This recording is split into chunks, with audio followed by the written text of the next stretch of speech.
Okay, so let's unpack this.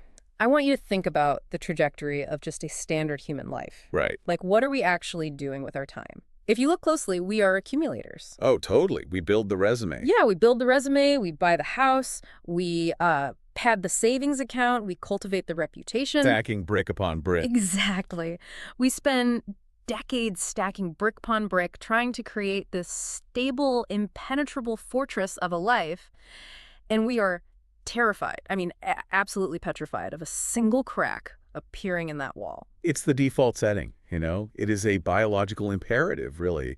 Survive, stabilize, protect. We are hardwired to build these walls against the chaos. But that is exactly the assumption we need to challenge today, because I've been looking at this stack of research you've pulled together for this deep dive. It's quite a stack. It is a wildly eclectic stack, and it suggests that this instinct to protect the fortress might be the exact thing stopping us from actually living. It is a paradox.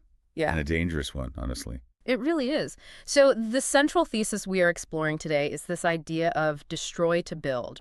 We're looking at sources ranging from Fight Club. Which is, aggressive modern nihilism. Right, all the way to 13th century Sufi poetry from Rumi, Carl Jung's analytical psychology, and even the biology of wheat seeds. And despite the massive differences in tone and time period, they are all circling the exact same uncomfortable truth. Just That destruction isn't an accident. It isn't a failure state.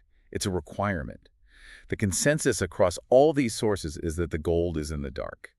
And you cannot get to that gold while the structure, whether that's your ego, your comfort, your house, is still standing. That is such a compelling hook. If you're listening to this and you feel like your life is falling apart, or even if you're just bored to death by how together your life is, this deep dive is going to completely reframe that for you. I certainly hope so. So let's start with the sledgehammer, the most visceral entry point in the research. Fight Club. Chuck Palahniuk's masterpiece. Most people know the movie. Brad Pitt, Edward Norton, guys beating each other up in basements. Right, but looking at the source text, the actual book, Fight Club isn't really about fighting, is it? Not at all. It's a spiritual manifesto disguised as a bruised knuckle. It's almost a monastic text in a weird way. Tyler Durden, the antagonist or protagonist, depending on how you view it, is effectively a chaotic mystic. He's diagnosing a modern spiritual sickness. Yeah. He argues that we are sedated by our own comfort. The IKEA nesting instinct. Exactly. There's that brilliant scene where the narrator is walking through his apartment. It's perfect. It's filled with the yin-yang coffee table, the correct crockery, the respectable furniture. He is confused buying things with building a self. Precisely. And I think we all do that to some degree, don't we? You think once I get that mid-century modern chair or that highly specific espresso machine, I will be the kind of person who owns those things. It's identity through accumulation. We really believe the props make the character. But Tyler Durden argues that this accumulation is a sedative. It just numbs you to the raw reality of your life. So when the narrator's apartment blows up, when he loses all that perfect stuff, Tyler doesn't offer sympathy. No, not at all. He says, the liberator who destroyed my property has realigned my perceptions. The liberator. That is such a crucial word choice. He's framing the arsonist, the destroyer, as a savior. Because in the logic of the book, the narrator was a prisoner of his own comfort. By destroying the physical manifestations of his success, the liberator forced him into the raw reality of his existence. Palahniuk writes, only through destroying myself can I discover the great power of my spirit. That's a dangerous idea, though, isn't it? Destroying myself? In a literal sense, that sounds like self-harm. It does. But in the context of the philosophy, what is he actually destroying? He's destroying the ego. He's destroying the social construct of who he thinks he should be. Tyler Durden's philosophy is that you have to hit bottom. You have to completely lose the fear of loss. There's that famous line, it's only after we've lost everything that we're free to do anything. Because if you have nothing to lose, you have no hesitation. You aren't worried about the coffee table anymore. Right. The ruin of his life was the gateway to his freedom. If he'd kept the nice apartment, he would have stayed a drone forever. The destruction was the only way out. He had to be evicted from his own life to actually start living it. Okay, so Fight Club gives us the aggressive, highly masculine version of this. Blow up the apartment to find your spirit. But what fascinated me in your research is that you can pivot to something completely soft, spiritual, and ancient like Rumi and find the exact same blueprint. It is the exact same mechanism, just a different metaphor entirely. Rumi has this poem, usually translated as "the rented house" or "destroy the house." And Rumi is usually associated with love, wine, whirling dervishes. He's not the guy you expect to be advocating for demolition. True, but Rumi is relentless about the conditions required for growth. In the poem, he sets up the metaphor that the human soul, the self, is a house, and we, the tenants, are just obsessed with maintenance. Right, patching the roof. Fixing the windows, sweeping the floors. We want the house to look good for the neighbors. We want curb appeal. We are maintaining the status quo, keeping the persona intact, to borrow a term we'll get to later. But Rumi says there is a treasure buried in the dirt, specifically under the floorboards of this house. And here is the catch. You cannot dig up the treasure while the house is standing. You literally have to wreck the living room to get the gold. You have to level the foundation. Rumi argues that the house, which represents your vanity, your social standing, your superficial identity, is literally sitting on top of your true value. Wow. As long as you are obsessed with keeping the house tidy, you are standing on top of your fortune, completely unaware of it. See, that reframes tragedy in a massive way. Because if my house falls down, if I get fired or divorced or publicly humiliated, my immediate reaction is, this is a disaster. I need to rebuild it exactly how it was. And Rumi is screaming across the centuries, no, don't rebuild it. Look at the ruin. He has that beautiful piercing line. Where there is ruin, there is hope for a treasure. It suggests that the pain we feel when things fall apart isn't a punishment. No, it's the pickaxe hitting the floor. It's excavation. That is the shift right there.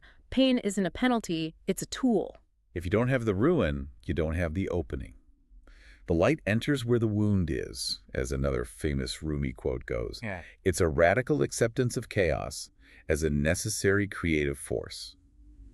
Rumi is essentially saying that your heartbreak is the labor pain of your soul. Okay, but let's play devil's advocate for a second. Rumi is a mystic. Tyler Durden is a fictional anarchist. It's easy to say destroy your life in a poem or a movie. But does this hold water when we look at how the human mind actually works? Is this good psychology or just poetic thinking? It is absolutely foundational psychology, and this brings us straight to Carl Jung. The father of analytical psychology. Exactly. Right. Jung didn't use the metaphor of a house or a condo, but he talked about the persona. Which is Latin for mask, right? Yeah, correct. The persona is the face we wear to meet the world. It's the competent professional, the good mother, the nice guy. It is a psychological structure we build to be accepted by the tribe. And we need that. We do. You need a persona to function in society. You can't just be your raw, unfiltered self at a dinner party or in a board meeting. No, that would be absolute chaos. We need the social lubricant. But the problem arises when we confuse the mask with the face. We think we are the persona. We repress everything that doesn't fit that clean image. The anger, the jealousy, the weird desires, the selfishness. We shove all that into the basement. Jung called that basement the shadow. Now, shadow work is a term that gets thrown around on social media a lot these days. Usually people use it to mean just journaling about my sad feelings. But Jung meant something much more destructive, didn't he? Much more volatile. For Jung, individuation, which is his term for becoming a whole, realized human being, requires the destruction of the persona. The mask has to break. You have to let the mask crack. You have to realize, I am not just the nice guy. I am also the monster in the basement. That sounds terrifying. Why would anyone voluntarily do that? Why would I want to acknowledge the monster? Because of the gold. Jung was explicit about this. The gold is in the dark. The treasure under the floorboards again. Exactly. The energy, the creativity, the resilience you are looking for, it's all trapped down there in the shadow. Right. If you spend all your waking energy holding up the mask, you become brittle. You become fake. You lose your vitality because you're using all your strength just to keep the door to the basement shut. So the breakdown that people have, a midlife crisis, the burnout Jung, wouldn't see that as a bad thing. He might see it as the psyche's desperate attempt to save you. The structure has to collapse because it's become too small for the reality of who you actually are. The breakdown is the mask falling off. Yes. It's painful, of course. It feels like dying. Because the you that everyone knows is dying. Exactly. But it's the only way to integrate the shadow and become whole. You essentially trade perfection for wholeness. That is the destroy to build of the mind. So we have the destruction of the apartment, the destruction of the house, and the destruction of the mask. But the research takes a turn here that I found really fascinating. It moves away from human psychology entirely and looks at biology. Right. Because this isn't just a heady, abstract concept, it's how life physically works on Earth. We have this teaching, which is central to Christian theology but is firmly rooted in agriculture. Yeah. Unless a grain of wheat falls into the earth and dies, it remains alone. Dies. That's a very strong word for what a seed does. But biologically accurate. Think about a seed. What is it, really? It's a packet of potential wrapped in a hard, protective shell. The husk. That shell, the husk, is there to keep the embryo safe. It resists the elements. It preserves the status quo. It's like the fortress we talked about at the very beginning of the deep dive. A tiny biological bunker. Exactly. But if the seed succeeds in staying safe, if the shell never cracks, it fails at its core mission. It stays a seed, it sits on a shelf, and eventually just rots or dries out. Yeah. For the seed to become a plant, the shell must be compromised. It has to break. It has to rupture. It has to take on water, swell up, and literally destroy its own structural integrity. And where does this happen? In the dirt, in the pitch dark. Your notes mention the depth and darkness of the soil. It's so interesting that the exact environment required for growth looks identical to the environment for a burial. That's the paradox. Mm. To the seed, germination probably feels exactly like death. It is being buried, it is being crushed by the weight of the soil, and its body is violently splitting open. It ceases to be a seed. It loses its identity. That's the trade-off. You can be a seed safe, small and closed, or you can be a harvest, but you cannot be both. You have to die to one form to be born into the other. And I think that is where so many of us get stuck in life. We want the harvest, but we want to keep the shell intact. We want the profound transformation without the loss of safety. We want to be the plant, but we're terrified of the dirt. And nature says, no deal. The darkness is a non-negotiable requirement. This is oddly validating, though, because if you are listening to this and you are in that dark place, if you feel like you're buried under the weight of your life, it doesn't mean you're dead. No. It might mean you're germinating. You just can't see the sprout yet. And that belief, that deep faith in the process, is what helps you endure the darkness. You have to trust that the breaking of your shell is not an attack, but a release. And if you need even more evidence that this is a universal law, just look at the chemistry. Look at ancient alchemy. I always thought alchemy was just people trying to get rich by turning lead into gold, wizards and stone towers. That was the exoteric or surface level interpretation. Yeah. But the real alchemists, the philosophers, they were working on the human soul. They were trying to turn the lead of the heavy, unrefined ego into the gold of enlightenment. And they had a very specific formula. 2 words. Solve et coagula. Dissolve and coagulate. Break down and rebuild. You cannot skip the solve. You cannot just paint the lead gold. You have to dissolve the base matter completely. And they had a specific name for this phase, right? The negrito. The negrito. Yeah. The blackening. It represents putrefaction, rot. Breaking down the material until it is just formless chaos. That sounds deeply unpleasant. Welcome to the rot phase of your life. It's the dark night of the soul. Psychologically, it manifests as depression, deep confusion, a total loss of meaning. But the alchemists didn't panic when they saw the negrito happening in their flasks. They celebrated it. Because it meant the work had actually begun. Exactly. If you aren't in the blackening, you aren't changing.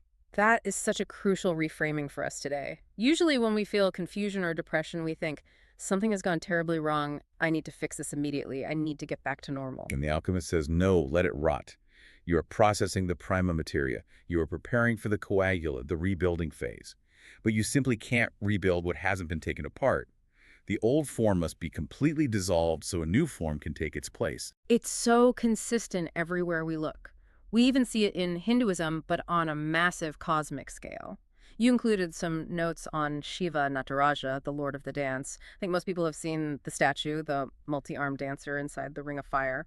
It is one of the most complex and beautiful symbols in world mythology. Shiva is performing the Ananda Tandava, the fierce cosmic dance. In one hand, he holds the damaru, the small drum that beats the rhythm of creation. The heartbeat of the universe, the building part of the equation. But in the other hand, held at the exact same level, is Agni, fire, the flame of pure destruction. He holds them both simultaneously. It's not a sequence. It's not create, wait a while, then destroy. It's a constant simultaneous balance. It's an ongoing cycle. Creation and destruction are quite literally 2 sides of the same cosmic coin. You cannot have one without the other. But look closer at the imagery of the statue. Look at what he is doing with his feet. He is trampling a dwarf, the dwarf demon Apesmara.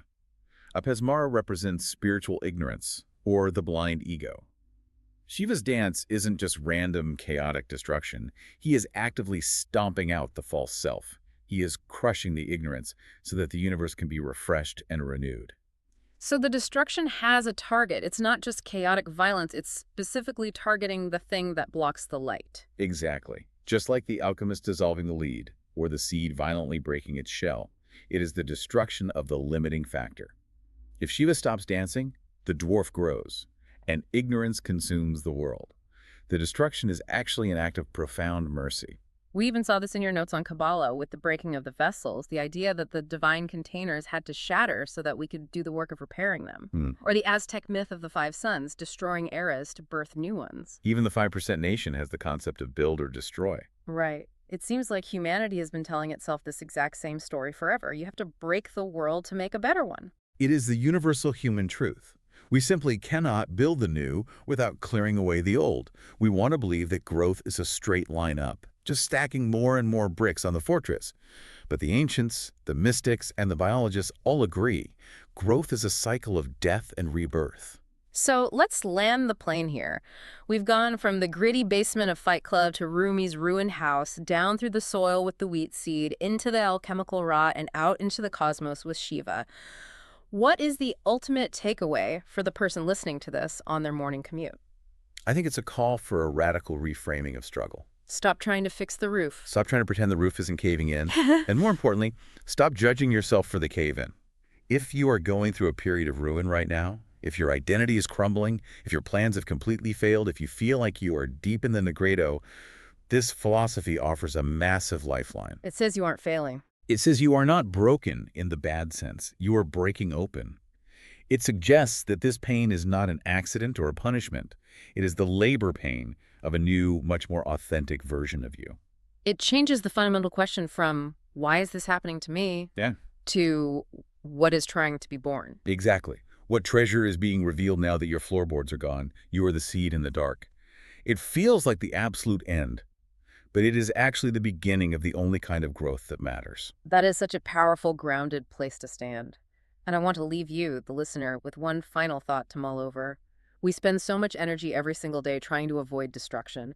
We try to keep the house tidy, keep the mask securely on, keep the shell intact, because we genuinely think that safety is the ultimate goal. But safety is stasis, and stasis is death. Exactly. So ask yourself this. If you are terrified of your own ruin, are you actually terrified of the bad stuff? Or are you, deep down, terrified of finding the treasure buried beneath it? Perhaps the thing you are trying so desperately hard to keep intact is the only thing standing in the way of who you are actually supposed to be. Maybe it's finally time to let it fall. Thanks for diving deep with us. See you next time.